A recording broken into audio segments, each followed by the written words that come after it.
Kenyans enjoy some of the lowest call rates in Africa, and prices are set to fall even more as the Communications Commission of Kenya reduces interconnection fees that operators charge each other to terminate calls on rival networks.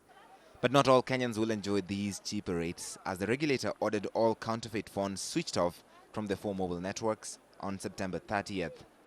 We decided to switch off counterfeit mobile phones because they had become both a security and a health risk to the Kenyan people.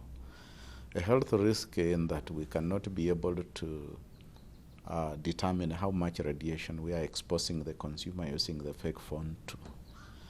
At the same time also, their batteries tend to emit toxic wastes, toxic chemicals that can be also very injurious to the health of the Kenyan people. Industry estimates say there are about 20 million phones in use across the country. Operators such as Orange fully support the move, despite the expected drop in revenues. Orange Kenya CEO Mikhail Gosain says his network probably has had between 100 to 150,000 fake phones.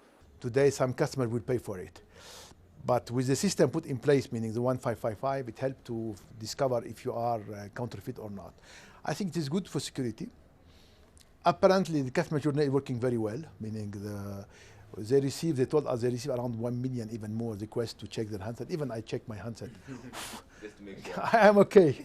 We thought if somebody would have sealed those porous borders, that were allowing the entries of these fake phones, then using natural attrition, the phones would have disappeared from the market. A majority of the counterfeit phones being switched off are cheap imitations of established brands that flood the market from China. Windley is in charge of Chinese firm Huawei Technologies business in Kenya.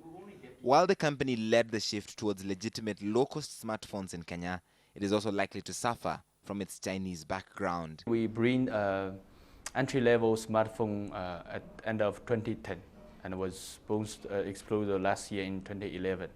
At that time, I think we are the only one in the world who provides the entry-level smartphones. You can see, and this year some other friends who are following up. If you look at the manufacturing of the handsets, most of them come from China. So you cannot see that every handset who manufactured in China is counterfeit phones. Even iPhone, even Galaxy, Samsung, most of them are manufactured from China. I think just you need some time to let people understand. Opinion is divided on the street on whether the government should switch off fake mobile phones that find their way into the country or close loopholes that get them in.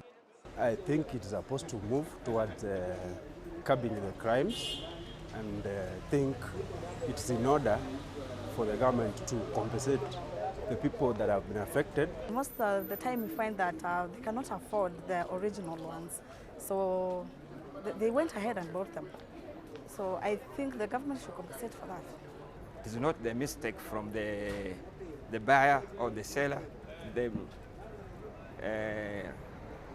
is caused by the government itself. The CCK insists that the law exists for this operation and consumers stand to benefit from using genuine handsets. The Kenya Communications Act, Cap 411A, states very clearly that nobody will be allowed to use an electronic gadget on the communication system if it is not type approved. So in the first place, the fake phones have not been brought to CCK for type approval.